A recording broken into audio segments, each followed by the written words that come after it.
그저께 보도된 내용입니다. 부산 남구에 사는 73살 난 할아버지 집을 청소를 했는데 쓰레기가 20톤 나오고 전기밥솥이 30개 나오는 보도가 있었습니다.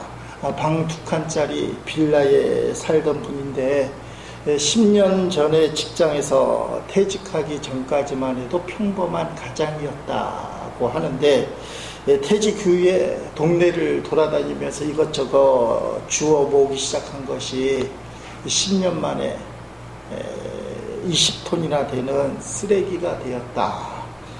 결국 부인하고 딸 셋은 함께 살지 못하고 떨어져 지냈고 쓰레기들이 방에 생활 공간에 가득 차게 되니까 본인도 집에서 잠을 자지 못하고 주차장이나 옥상에 가서 잠을 잤다. 그렇게 이야기합니다. 인근 주민들은 할아버지 집에서 나오는 엄청난 양의 그 쓰레기를 보면서 그동안 우리가 내다버린 게 다 저 집에 있다 라고 얘기하며 입을 다물지 못했다. 이러한 할아버지가 보인 행동은 사용할 수 있는지 없는지와 관계없이 어떤 물건이든지 버리지 못하는, 그래서 뭐라고 표현하냐면 저장강박증, 모든 건 일단 쌓아놓고 보는 저장강박증 증상이다. 그렇게 이야기합니다. 이 증상은 쓰레기와 불필요한 물건을 장기간 동안 집안에 방치하기 때문에 말할 수 없는 악취, 그리고 오염이 발생하고 가족은 물론 이웃들에게 피해를 주기 때문에 사회적인 문제가 되고 있습니다. 그래서 부산 남구에서는 이런 저장 강박증을 갖고 있는 주민들을 위해서 지난 5월달부터 우리 집이 살아났다. 그래서 그 프로젝트의 일환 중에 지난달 중순쯤에 있었던 일을 아마 금요일날 신문에 보도가 되었습니다. 생활하면서 쓰레기가 없을 수는 없습니다. 나올 수밖에 없지요. 그러나 쌓아두는 것, 저장 강박증에 잡혀서 이렇게 쌓아두는 것은 문제가 됩니다. 빨리 치워야 됩니다. 손님이 급하게 온다고 해서 이 쓰레기들을 장롱 안에다가 이렇게 갖다 놔도 문제가 되는 거죠. 장롱 속에 냄새가 나기 때문에 어떻게 처리해야 됩니까? 아무리 바빠도 분리수거하고 종이는 종이대로 플라스틱 병들, 그 다음에 음식 쓰레기 다 분리해서 합당한 방법대로 처리를 해야 됩니다. 쓰레기를 처리하지 않고 저장 강박증에 걸려서 쌓아두기만 하면 본인도 힘들고 많은 사람들을 힘들게 합니다. 살면서 쓰레기와 같이 우리를 힘들게 하는 영적인 것들이 있습니다. 오늘 본문에 보니까 불안과 낙심, 이것을 어떻게 보면 영적인 쓰레기라고 그렇게 볼 수 있습니다. 시편 42편 제2권이 시작되는 시편인데 표제에 보면 고라 자손의 맞쓰기라는 것은 교훈이라는 뜻입니다. 그래서 고라 자손이 지은 교훈시다, 그렇게 되어 있습니다. 그래서 고라 자손이 누구냐, 이게 논란이 많은데 어떤 분들은 이렇게 얘기합니다. 고라 자손은 찬양대원인데 이 사람들이 시를 쓰긴 하겠지만 내용을 살펴보니까 원래 저자가 고라 자손들에게 부르라고 한 시, 왜냐하면 고라 자손이 찬양되니까 원래 저자가 따로 있는데 부르라고 한 시, 시편 대부분의 저자가 다윗이에요. 어떤 시편은 분명히 다윗이 썼는데 다윗이 썼다는 말투가 없어요. 대부분은 다윗이 썼다 얘기하지만, 그래서 이 시편 42편도 다윗이 써서 고라 자손에게 부르라고 했다. 왜 이게 중요하냐면 이 내용이 믿음이 좋은 사람이 썼는데 낙심하고 불안한 상황. 그래서 칼빈이라는 유명한 종교개혁가는 이 시는 다윗이 사울왕에게 쫓겨다닐 때 사울왕이 막 죽이려고 했잖아요. 그 쫓겨다닐 때 죽음의 두려움에 사로잡히고 잡히면 죽을 수밖에 없는 이 약자, 도망자의 그 신세에서 쓴 시, 아마 맞는 것 같아요. 대부분의 사람들이 거기에 동의합니다. 고라 자손이 부르라고 쓴 시, 다윗이 그 마음의 낙심과 불안한 상황에서 이 시를 쓰지 않았겠느냐. 어쨌든지 간에 이 시편 42편에 보니까 저자가 믿음이 좋은 건 분명해요.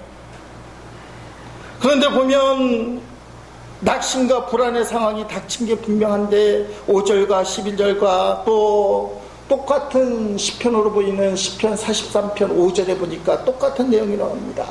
내 영혼아 내가 어찌하여 낙심하며 어찌하여 내 속에서 불안해하는가. 이게 3번이나 계속 반복이 돼요. 내 영혼아 네가 어찌하여 낙심하는가. 내 영혼아 네가 어찌하여 불안해하는가. 낙심하고 불안한 상황, 가슴이 찢어진다고 표현하고 있습니다. 4절 말씀에 쉬운 성경을 보니까 지난 일들을 생각하면 할수록 내 가슴이 찢어집니다. 나는 사람들을 이끌고 하나님의 성전을 향해 들어가곤 했습니다. 기뻐 소리를 지르고 감사의 찬송을 부르며 그 행복한 사람들과 어울리곤 했습니다. 아멘. 옛날에는 하나님을 예배하는 일에 1등이었어요. 앞장섰어요. 그런데 지금은 그걸 생각하면 가슴이 찢어져요. 삶이 안 좋은 상황에서 점점 좋아지면 그게 감사하고 기쁜 일인데, 한때 의리번쩍하게 잘 나가다가 이제는 너무 힘들어졌을 때 가슴이 무너지고 찢어지는 거예요. 아마 저자가 다윗이라면 지금 그 마음이에요. 옛날에 내가 하나님을 예배했는데, 마음껏 하나님을 예배하자고 사람들에게 얘기했는데 지금은 도망자가 되어서 하나님의 성전에 가지도 못하고 너무 가슴이 찢어집니다. 낙심과 불안이 쌓여 있어요. 저자의 마음속에. 이 낙심과 불안 어떻게 할 것인가. 이게 영적 쓰레기인데 저장 강박증 이것만 붙들고 있으면 문제가 되잖아요. 자기를 파괴시키잖아요. 자기뿐만 아니라 가족을 파괴시키고 이웃들을 파괴시켜요. 여러분의 마음속에는 아까 말씀드린 73살 할아버지가 집에 빌라 2층에다가 20톤이나 되는 쓰레기를 쌓아놨다는데 내 영혼 속에는 지금 무엇으로 가득 차 있는가. 믿음이 좋은 사람도 기쁨과 감사만 충만하면 좋은데 아니에요. 솔직해지면 성경에 나와 있는 수많은 사람들이 늘 기쁨과 감사가 충만했다 아니에요. 그런 땅을 치며 통곡하는 죄를 저질렀고 생활 염려 근심으로 하나님의 언약을 붙들었지만 불가능하다는 불신 때문에 하나님의 뜻을 어기기도 하고 삶이 불안과 낙심 가운데 놓여있을 때가 많았어요. 근데 세상 사람들하고 틀린 게 있습니다. 오늘 본문에도 믿음이 좋은 저자라고 볼 수 있는 이유가 있습니다.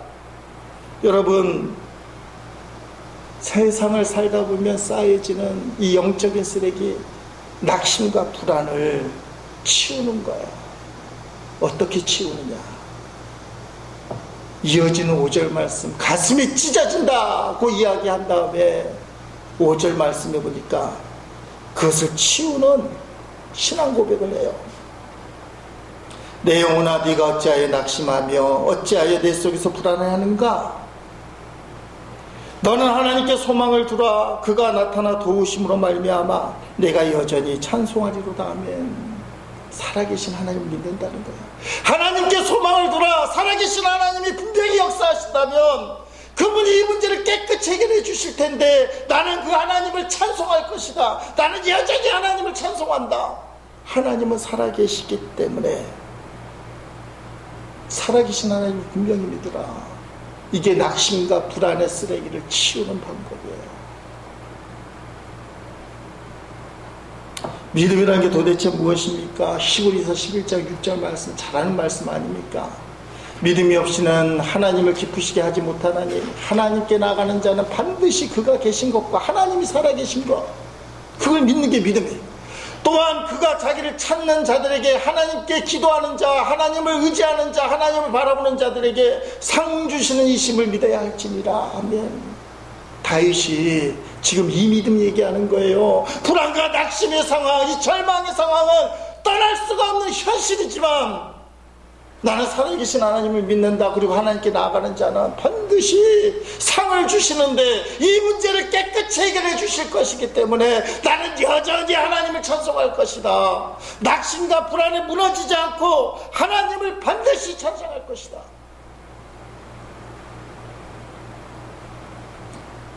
불안하고 두려움 가운데 거기 머물만 있지 않고 하나님을 우러러 하나님께 소망을 두는, 하나님은 살아계시니까, 하나님은 살아계시니까, 하나님 반드시 우리를 도와주실 거니까.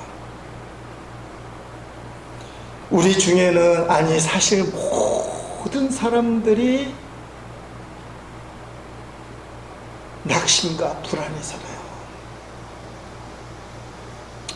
지난 주간에 제가 인천에 갔다 왔습니다. 추도식이 있어서 갔다 오다가 고속도로를 오다 휴게소에서 들렀는데 이제 식사를 하려고 앉았습니다. 그때 옆에 네 분이 앉아요. 남자 한 분, 여자 세 분, 잘 차려입은 분들이. 듣고 싶지 않은데 들리는 얘기가, 한우 아주머니가 정말 사람들 들으라고 큰 소리로 얘기하는데 서울에 아파트가 있나 본데요. 그게 8억 5천인가 한다는데 집을 내놓는데 팔려고 하다가 안 팔았대요. 근데 안 팔고 다음날 부동산에서 연락이 왔는데 하루에 1,000만 원씩 오른다는 거예요. 1,000만 원씩. 놀라진 않죠. 일주일에 5천만 원 올랐대요. 그런 얘기 듣다가 이제 접었는데 별의별 생각을 다 했죠. 부동산이 문제구나. 부럽진 않아요. 이게 부의 분배, 어떤 사람은 밤새 수고하고 노력해도 5천만 원 손에 못 대는데, 근데 여러분, 이 아줌마가 그 아파트를 팔았는지 안 팔았는지 모르지만 불안한 거예요. 5천만 원 올랐는데 또 떨어질까봐. 제가 그 사람을 압니다. 그 사람이라는 것은, 그 아줌마가 어떤 사람을 아는데, 이분은 증권에서 매덕을 벌으셨대요. 예를 들면 3억쯤 버신 것 같아요. 근데 2억을 손해봤어요. 우리 같으면 1억이 남았잖아요. 1억 남았다고 생각 안 하시네요. 다 무슨 생각하냐면 2억을 잃었다. 이 사람이 2억을 잃었다고 생각해요. 2억을 잃은 거예요? 1억이 남은 거예요? 본전에 비하면. 난 1억이 남았다고 믿어요. 근데 아무도 그 생각을 못 한다는 거야. 3억이 손에 쥐어졌는데 2억이 날라갔어. 그 순간에 엄청 돈을 끌어서 투자를 했는데 망했다는 거야. 부산에 있던 어떤 무사람이에요. 아니 1억 남으면 너무 기쁘고 감사하잖아요. 11조하고 뭘 해야 될까 할 일이 많은데 2억 잃었다고 생각하니까 이 사람이 불안한 거예요. 잠도 못 자고. 하나님 안 믿는 사람들이 말입니다. 있는 것 같아도 불안한 이유가 거기 있어요. 내 거라고 생각하니까. 쌓아둔 게 자기 거라고 생각하니까. 원래 빈손으로 왔다고 얘기는 하지만 다 내 건데 왜 자기 거예요? 아니지. 근데 착각하는 거예요. 그래서 불안해하고 낙심하는 거예요. 여러분 반드시, 혹시 3억이 생겼다가 2억을 잃어도 떠납시다. 1억이 남았다.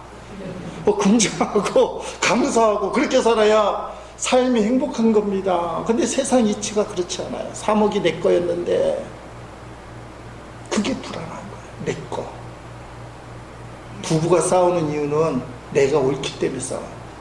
틀려서 싸우는 사람 봤어요? 내가 틀렸는데 싸워볼래? 아니에요. 내가 옳은데 나를 안 따라오냐 이거예요. 교회에서 싸워도 마찬가지예요. 내가 옳은데 목사님 내 말 안 들어줘. 목사는 내가 옳은데 성도들이 내 말을 안 들어줘. 옳기 때문에 싸워서 등 돌리는 거지. 틀렸다고 생각하며 싸우는 사람이 없어요. 왜 낙심하고 불안하느냐? 그 속에 내가 있기 때문에, 내 거. 그리고 세상이 우리를 흔들어요. 그래서 흔들리는 터전이라는 표현도 써요.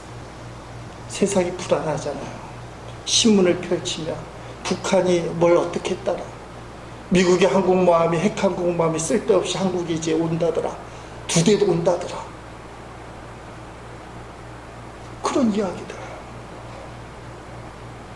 어젯밤 8시쯤에 갑자기 쿵떡떡 쿵쿵떡 소리가 나는 거예요. 제가 볼일을 보고 있다가 그 소리를 들었는데 집사람에게 뭔가 이렇게 소리가 난다, 아마 불꽃놀이 같이 폭죽 소리 같은 게 이게 나니까 소리가 난다 했더니 우리 집사람 하는 말이, 김해에 무슨 일이 있나? 뭐 축제가 열리지 않냐고요. 폭죽, 불꽃놀이 하나. 지금도 왜 그게 무슨 소리인지 모르게 폭죽 소리 같은데, 여러분 혹시 아세요? 어젯밤 8시쯤에 폭 소리 나는데, 근데 제가 차마 말은 못했지만 마음 한구 속에는 무슨 생각이 들었냐면, 전쟁이 난 게 아닐까. 전쟁이 나면 김해까지 폭탄이 날아올 일은 사실 없어요. 전혀 걱정 안 해도 되는데, 내가 북한이라도 김해에 폭탄 안 쏩니다. 미사일 왜 김해에다 쏘겠어? 김해 공항에다 쏠지 모르지만 내동에는 쏠 이유가 없어요. 서울에다 쏘고 부산에다 쏘고 그렇지. 우리는 참 좋은 곳에 살아요. 김해 공항만 좀 문제가 되지. 아무리 생각해도 김해에는 폭탄이 날아올, 미사일이 날아올 그런 위험이 없는데, 속에 드는 생각이 퐁퐁퐁, 저 혹시 북한이 전쟁 난 거 아닐까? 전쟁 나면 목사가 일단 다 계실 텐데, 그렇잖아요. 목사들이 반동분자 1인자예요. 첫 번째. 이게 순교해야 되나, 아니면 복음을 위해서 어디 도망가야 되나, 이럴 줄 알았으면 선교라도 자주 가서 얼굴이라도 익혀둘 걸. 그렇잖아요. 일본도 자주 가든지. 이게 어디 이제 도망가려고 해도 안 될 것 같고, 순교를 해야 되나, 뭐 그런 생각까지 이제 잡생각. 왜냐하면 불안하니까. 한국 정세가 불안하니까. 여러분은 어떤지 모르겠어요. 김해가 분명히 안전한데도 펑펑 소리 나니까 불안해요. 여러분, 불안할 때 어떻게 해야 되냐? 너는 너희 하나님께 소망을 두라. 그가 나타나 도우심으로 말미암아 내가 여전히 찬송할 것이다. 살아계신 하나님이 우리를 두려워한 가운데 놓아두지 않을 것이다. 낙심과 불안의 쓰레기를 그냥 쌓아두지 마세요. 그건 저장 강박증이에요. 빨리 치워요. 하나님께 소망을 두라. 여러분, 하나님께 소망을 두는데, 이 소망을 둔다는 것이 어떤 뜻인가? 그냥 대충 믿는 게 아니에요. 믿음이 좋은 사람 있잖아요. 다윗인지 누군지는 정확하지 않지만, 이 사람이 어떤 표현을 씁니까? 1절 말씀 한번 같이 읽겠습니다. 쉬운 성경으로 다 같이 읽어봅니다. 목마른 사슴이 신의 문을 찾아 헤매듯이 오 하나님이시여 내 영혼이 주를 찾아 헤매입니다. 이 목마른 사슴은 그냥 좀 목이 마른데 물이나 먹을까 하는 게 아니에요. 이 목마른 사슴은 물을 안 먹으면 죽게 된 거예요. 광활한 광야에서 메마른 그 길에서 이제 물을 먹지 않으면 나는 죽는다. 물을 먹어야만 산다. 물이 아니면 죽음이다. 바로 그 마음으로 저자가 하나님이 아니면 나는 죽는다. 목마른 사슴이 시냇물을 찾듯이 오 하나님이시여 내 영혼이 주를 찾습니다. 주를 찾아 헤매입니다. 아직 응답이 없으니까 답답하니까 표현이 헤맨다고 됐어. 헤맨다. 그러나 분명한 사실 하나는, 목마른 사슴이 물을 안 찾으면 죽듯이 내 영혼이 하나님을 못 찾으면 영혼이 죽을 뿐만 아니라 육신도 죽어, 가족도 죽어, 모든 게 끝잖아. 아직 하나님을 분명히 만나지 못했지만 하나님만이 나의 유일한 답이야. 다른 방법이 없어. 하나님께만 매달리는 거야. 이게 간절함이라는 거야. 이게 믿음이라는 거야. 누가복음 18장에 보니까 예수님이 항상 기도하고 낙심하지 말 것에 대해서 비유로 말씀하셨어요. 어느 마을에 하나님을 믿지도 않고 사람들을 무시하는 어떤 재판관이 있었습니다. 그런데 이 재판관이 자기 마음대로 하는데 그 마을에 어떤 가부, 억울한 일을 당한 사람, 이 가부가 너무 억울하니까 문제를 해결할 수 있는 분은 재판장밖에 없어요. 그래서 재판장을 찾아와서 졸라대는데 처음에는 무시해서 저까짓 게 무슨 억울한 일이 있다고 해서, 근데 하루 이틀 성경에 보니까 계속해서 오니까 이 재판관장이 귀찮아서 지겨워서라도 내가 저 가부의 원한을 들어줘야 되겠다, 문제를 해결해 줘야 되겠다, 이런 말씀을 하신 다음 주님께서 말씀을 이으십니다. 그게 누가복음 18장 6절 8절을 보니까 주께서 말씀하셨습니다. 이 불의한 재판관이 말한 것을 들으라. 하나님께서 밤낮 부르짖는 하나님의 선택된 백성들의 간청을 듣지 않으시고 오랫동안 미루시겠느냐. 내가 너에게 말한다. 하나님께서 속히 그의 백성들에게 정의를 베푸실 것이다. 그러나 인자가 올 때 이 세상에서 이 믿음을 발견할 수 있겠느냐 하면 의문형이에요. 예수님이 이 땅에 다시 올 때, 말세 때에 이런 믿음을 가진 가부가 과연 존재하겠느냐, 포기하지 않고 끝까지 하나님을 찾는 사람이 존재하겠느냐. 목마른 사슴에게 물이 아니면 죽음이듯이 성도에게 하나님이 아니면 죽음입니다. 하나님, 그러니 역사하여 주시옵소서. 생명을 걸고 하나님을 찾는 자. 그래서 오늘 본문 8절 끝받절에 보니까 뭐라고 표현되느냐, 생명의 하나님께 기도하리로다, 그렇게 표현하고 있어요. 생명의 하나님께 생명을 걸고 기도하겠습니다. 생명의 하나님께 기도합니다.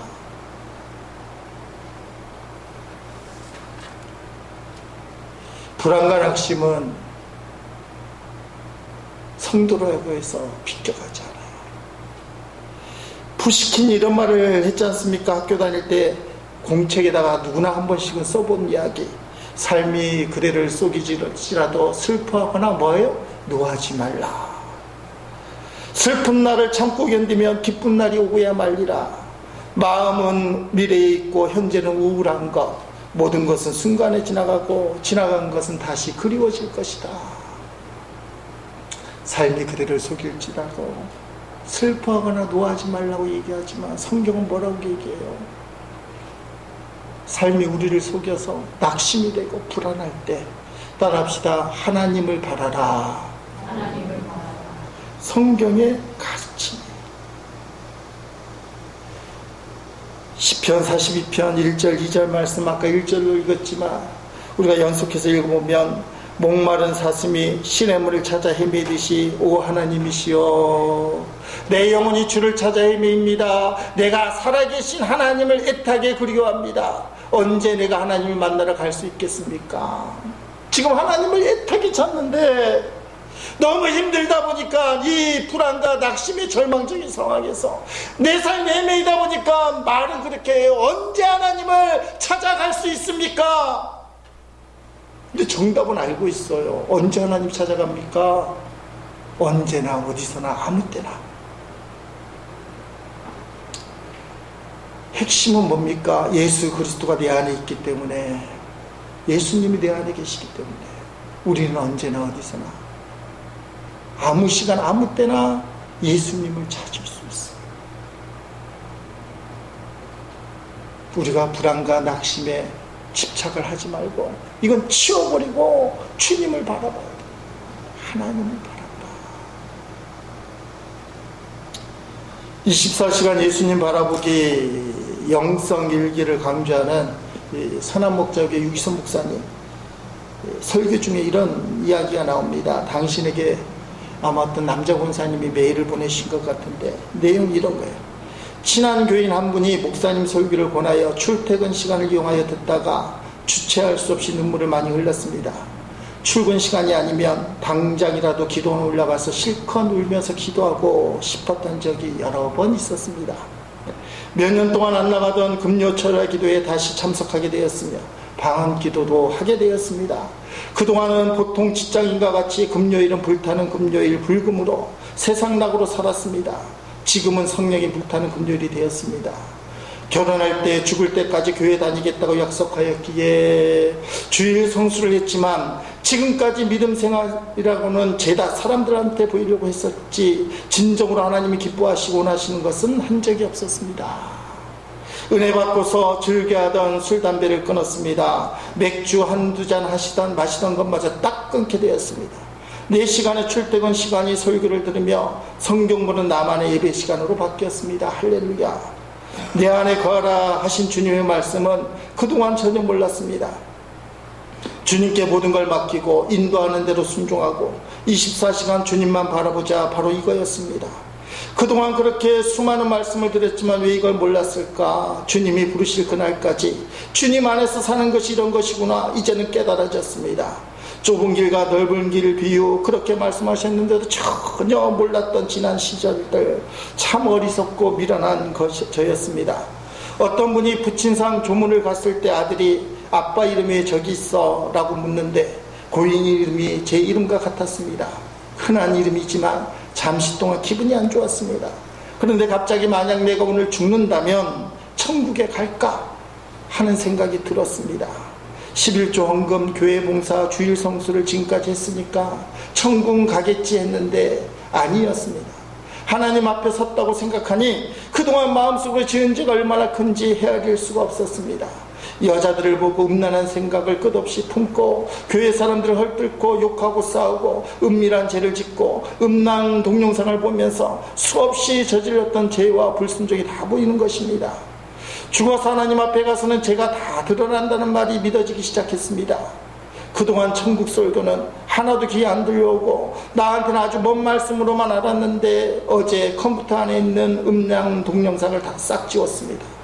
주님이 내 안에 계신다고 생각하니 부끄러웠습니다. 스마트 게임도 싹 지우고 밤늦게 TV 시청을 안 하게 되었습니다. 여태껏 하나님이 싫어하는 것만 했습니다.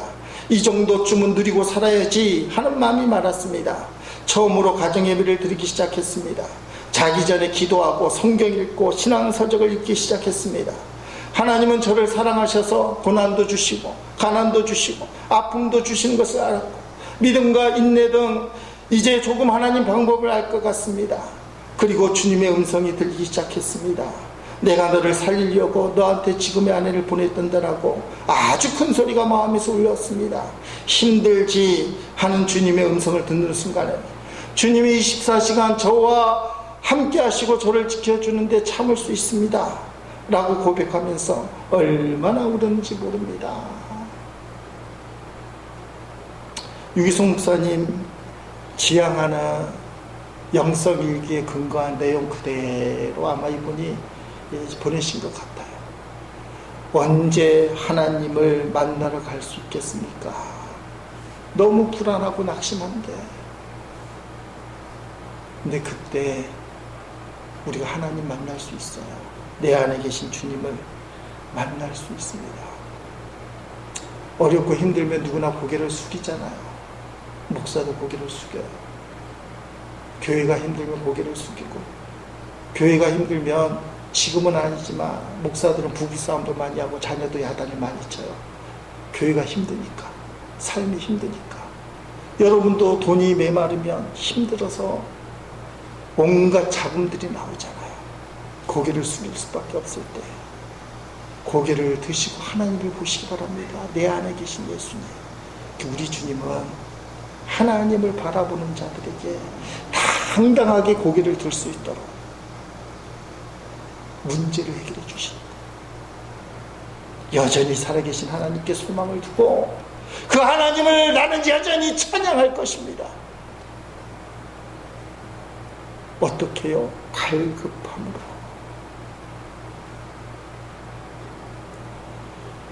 낙심과 불안은 예수를 믿고 신앙이 깊어져도 우리를 떠나가지 않아요. 천국 가는 그날까지 낙심과 불안되는 요소들은 있어요. 비껴가지 않는 이 낙심과 불안을 쌓아두면 안 되는 거예요. 치워야 됩니다. 사슴이 물을 찾듯이 하나님이 아니면 죽음입니다. 하나님이 아니면 죽음이기 때문에 저를 살려주십시오. 바닷가에 가서 목이 말라요. 바닷물을 마실 수 있나요? 아무리 목말라도 바닷물을 마시면 당장은 목이 축일 수 있지만 그게 문제가 돼서 오히려 더 목을 갈증나게 만들고 탈수 증상을 일으켜서 더 빨리 사람을 힘들게 만든다는 거예요. 세상의 방법은 바닷물과 같아요. 그래서 뭐라고 얘기하느냐? 내 영혼이 주를 찾나이다. 내 몸이 육신이 주를 찾는 것이 아니고 내 육신은 낙심하고 불안할 수밖에 없지만 내 영혼만큼은 하나님을 찾습니다. 목마른 사슴이 시냇물을 찾듯이 이게 내가 살 길입니다. 지금은 하나님을 만나지 못해서 내가 헤매이지만 내 기도에 응답하신 하나님은 거짓되지 않고 진실하신 분이고 모든 말씀을 이루어주시는 우리 기도에 응답하신 하나님 맞지 않습니까? 거짓말 안 하신 하나님. 지금은 헤매이지만 나는 생명을 걸고 간절하게 갈급함으로 하나님을 찾습니다. 불의한 재판관이지만 끈질기게 기도했던 가부처럼 목마른 사슴이 시냇물을 찾듯이 갈급함으로 그냥 몇 번 기도했더니 제 기도는 응답하지 않네요. 기도해도 소용이 없네요. 그게 아니에요. 생명을 걸고 하나님만이 나의 해답입니다. 하나님 아니면 죽음입니다. 이 갈급함이 여러 가지 불안과 낙심 상황을 경험하고 있는 저와 여러분에게 생겨나기를 주님의 이름으로 간절히 축원드립니다.